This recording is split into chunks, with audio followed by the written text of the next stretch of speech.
শরীফের এই শুভ বিবাহ আল্লাহ পাক সুখী সমৃদ্ধ করুন, আমিন।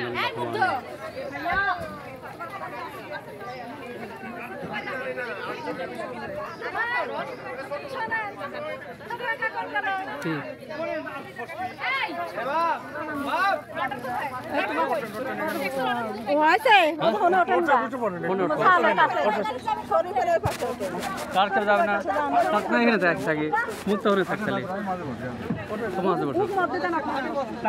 আসার সময় কিন্তু অন্য গাড়িতে আসে।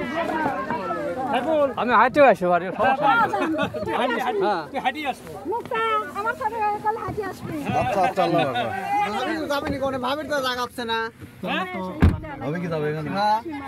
তাহলে আমি ওদিকে যাই। হ্যাঁ